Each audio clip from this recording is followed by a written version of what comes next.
నమస్తే welcome to TV 999 news. Mariguda మండలం కుదబక్షపల్లి గ్రామంలో జిల్లా ప్రజా పరిషత్ ఉన్నత పాఠశాలలో 2004 నుండి 2005 సంవత్సర 10వ తరగతి చదివిన విద్యార్థులు 20 వసంతాలు పూర్తి చేసుకున్న సందర్భంగా ఉపాధ్యాయులను పూర్వ విద్యార్థులు ఘనంగా సన్మానించారు. ఈ కార్యక్రమంలో మైలారపు గిరీష్, మిద్దే లింగస్వామి, మామిడి యాదయ్య, జాటోత్ హనుమంతు, రమావత్ అశోక్ వంగాల, రాధిక మదగోని, యాదమ్మ బిచ్చల, శ్రీలత బొడ్డు యాదమ్మ, మాదగోని సంతోష్ ఎండి, వహిదా ఎండి, ఆసియా బేగం, సంగిశెట్టి సుచరిత, పగిడి శిరీష, లెంకలపల్లి కళ్యాణి పాల్గొన్నారు. Is wandered in South Africa continent overall with Borefield. In his words,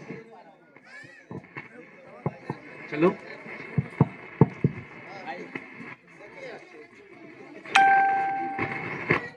యాక్చువల్గా ఈ ప్రోగ్రామ్ చేయడానికి మాకంటే ముందు బ్యాచ్ వాళ్ళు, మా తర్వాత బ్యాచ్ వాళ్ళు చాలా మంది ఎప్పుడో ప్రోగ్రామ్ చేస్తున్నారు. ఆల్మోస్ట్ మా 20 years అయిపోయింది. చాలా మంది అడుగుతున్నారు మమ్మల్ని, ఏంటంటే మీ బ్యాచ్ వాళ్ళు చేసిరా, ఇంకెప్పుడు చేస్తారని చెప్పేసి.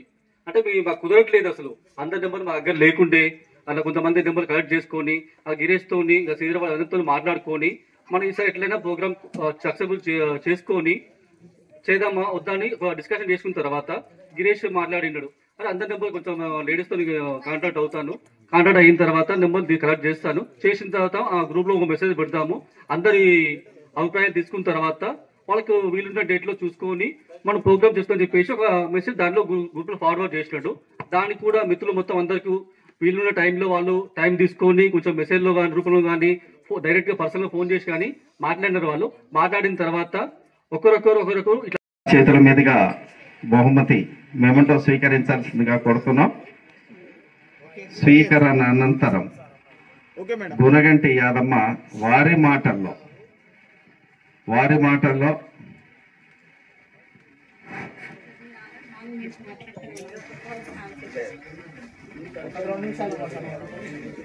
ఈనాటి మన కార్యక్రమానికి వచ్చిన మన గురువులందరికీ మరియు నాతోటి మిత్రులందరికీ నా యొక్క హృదయపూర్వ నమస్కారములు.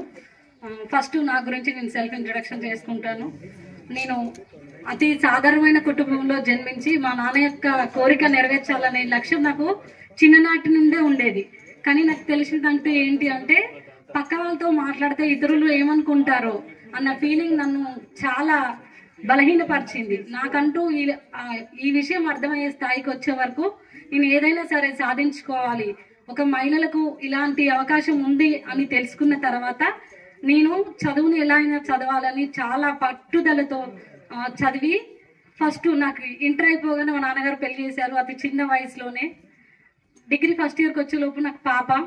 డిగ్రీ ఫస్ట్ ఇయర్ డిస్కంటిన్యూతో నా ఫ్రెండ్స్ సహాయంతో కొంతమంది వాళ్ళు చదువుతున్న నోట్స్, అందులో ఒకరు నా ఫ్రెండ్ శిరీష, తనకు గుర్తుందో లేదో తెలియదు కానీ నేను ఫస్ట్ ఇయర్ చదివేటప్పుడు మాత్రం నాకు చాలా హెల్ప్ చేసింది. ఆ విధంగా నా స్టడీస్ని కంటిన్యూ చేసుకుంటూ మ్యారేజ్ అయినాక ఇంటి ప్రాబ్లమ్స్ని భరిస్తూ పట్టుదలతో ఎలా అయినా చదవాలి అని చెప్పేసి డిగ్రీని అలా కంప్లీట్ చేసిన తర్వాత మళ్ళీ ఒక 1 year గ్యాప్ తీసుకోవడం జరిగింది.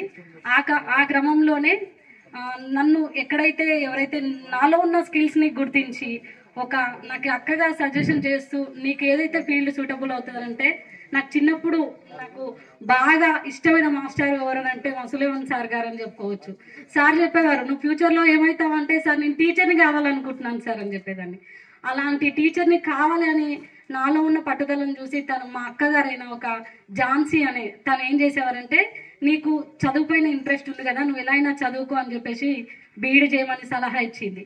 అప్పటికి నాకు మా పాప 2nd క్లాస్. తను 2nd క్లాస్ ఉన్నప్పుడు నేను డిగ్రీ డిస్కంటిన్యూతో చదువుకుంటూ అలా డిగ్రీ కంప్లీట్ అయిన తర్వాత బీఈడీ చేశాను. బీఈడీ ఇంటర్లోనే నాకు మంచి మార్కులు డైట్లో వచ్చినా కూడా మా అత్తగారు నన్ను పంపించలేరు చదువుకోవద్దని. కొన్ని రోజులు ఏడ్చాను. మా హస్బెండ్ నాకు చాలా సపోర్టివ్గా ఉండేవాడు, అయినా కూడా నన్ను బయటకు రానియలేదు. నేను ఎట్లయినా సరే చదువుకుంటా, నేను ఏదో ఒకటి నా లక్ష్యాన్ని నెరవేర్చుకుంటా అనే పట్టుదలతో బీఈడీ కంప్లీట్ చేశాను. మా సార్ ప్రోత్సహించడంతో ఆ విధంగా చదువుకుంటూ వచ్చాను. తీరా డిఎస్సి రాయాలని ట్రై చేశాను. టెట్ క్వాలిఫై అయ్యాను, మంచి పొజిషన్లో ఉన్నాను. ఒక 8 సంవత్సరం, ఇప్పుడు 9వ సంవత్సరం టీచింగ్ ప్రొఫెషన్లో ఎక్స్పీరియన్స్గా వర్క్ చేసుకుంటూ ఉంటున్నాను.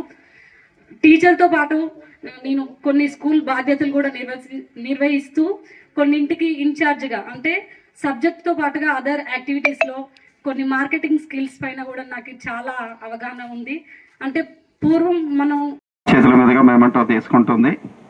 తీసుకున్న తర్వాత ఆమె భర్త పేరు, పిల్లల పేరు, ఆమె అత్తగారు ఊరు, అమ్మగారు ఊరు, ఆమె చేయాలనుకున్నది చేయలేనిది, మా మీద అభిప్రాయం సవివరంగా వివరిస్తారని సాదరంగా ఆహ్వానిస్తున్నాం. Good evening everybody. అండ్ పూర్వ విద్యార్థుల ఆత్మీయ సమ్మేళన ఫస్ట్ కాల్ చేసింది లింగస్వామి. యాక్చువల్లీ తిను కాల్ చేసినప్పుడు నేను అసలు స్కూల్కి వస్తానా రానా, అసలు పిలుస్తారా పిలవరా అని అనుకున్నాను. ఎందుకు అంటే నేను యాక్చువల్గా 6th నుంచి 9th వరకు ఇక్కడ చదివాను. 10th క్లాస్ నేను మా అమ్మమ్మ వాళ్ళ ఇంటి దగ్గర చదువుకున్నాను. ఎందుకు అంటే నల్గొండలో చదువుకుంటే జాబ్స్ ఉండవు, ఎక్కువ ఎడ్యుకేషన్ పీపుల్స్ ఉంటారు, జాబ్స్ తక్కువ ఉంటాయి. రంగారెడ్డి డిస్టిక్లో అయితే కొంచెం ఎడ్యుకేషన్ తక్కువ ఉంటుంది, అక్కడ జాబ్స్ తొందరగా కొడతారని ఉద్దేశంలో అక్కడికి వెళ్ళి చదువుకోవడం జరిగింది. ఇక్కడ వేదికను అలంకరించిన విష్ణువర్ధన్ రెడ్డి సార్కి, నరసింహ సార్కి, సులైమాన్ సార్కి, సాయిరామ్ సార్కి, సైదుల్ సార్కి, ప్రతి ఒక్కరికి పేరు పేరున హృదయపూర్వక అభినందనలు తెలియజేస్తున్నాను. ఎందుకంటే సార్ నుంచి ప్రతి ఒక్కటి నేర్చుకున్నాం. ఎవరితో ఎలా ఉండాలి, we have to behaviour first of all. మన ఓకేనా? ఓకే, ఇప్పుడు మన శ్రీకాంత్ గారు తన యొక్క అమూల్యమైన 2 మాటలు మాట్లాడి ముగిస్తారు.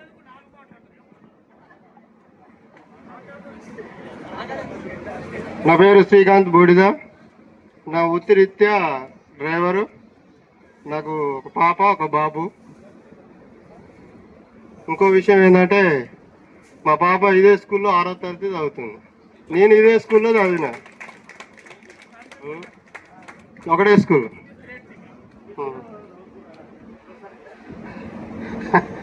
మనం చెప్పుకున్నాం. Okay, thank you.